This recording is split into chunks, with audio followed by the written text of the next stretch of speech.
এই মুহূর্তে যে বড় খবরটির দিকে আমরা নজর রাখছি, চলতি বছরের প্রথম 5 মাসে রাজ্যে খুন হয়েছে 38 জন, অপহৃত হয়েছেন 54 জন। এই সময়কালের মধ্যে মোট 1229টি আইপিসি ভুক্ত মামলা নথিভুক্ত করা হয়েছে। নন আইপিসি ভুক্ত মামলা 471টি, অন্যান্য মামলা নথিভুক্ত হয়েছে 1009টি।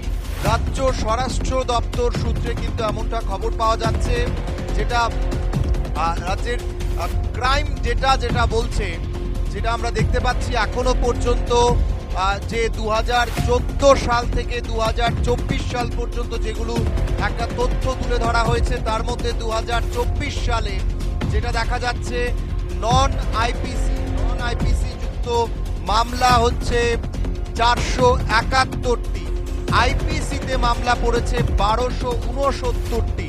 প্রথম 5 মাসের যে তথ্য এখানে আমরা দেখতে পাচ্ছি, মে 2024 পর্যন্ত সেখানে চুরির মামলা নথিভুক্ত হয়েছে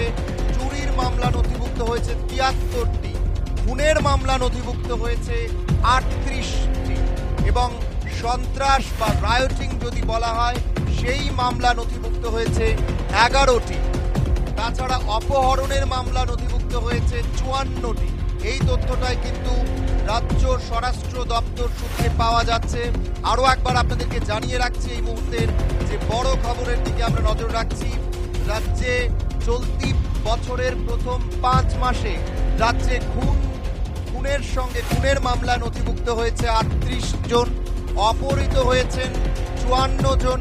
এই সময়কালের মধ্যে মোট 1229টি আইপিসি ভুক্ত মামলা নথিভুক্ত হয়েছে, নন আইপিসি ভুক্ত মামলা 471টি নথিভুক্ত হয়েছে, অন্যান্য মামলা নথিভুক্ত হয়েছে 1009টি। রাজ্য স্বরাষ্ট্র দপ্তর সূত্রে কিন্তু এই তথ্য জানা যাচ্ছে। যে খবরটির দিকে নজর রাখছি, আরও একবার জানাবো আপনাদের, স্বরাষ্ট্র দপ্তর সূত্রে যে খবরটি পাওয়া যাচ্ছে, চলতি বছরের প্রথম 5 মাসে রাজ্যে খুন 38 জন হয়েছেন, অপহৃত 54 জন।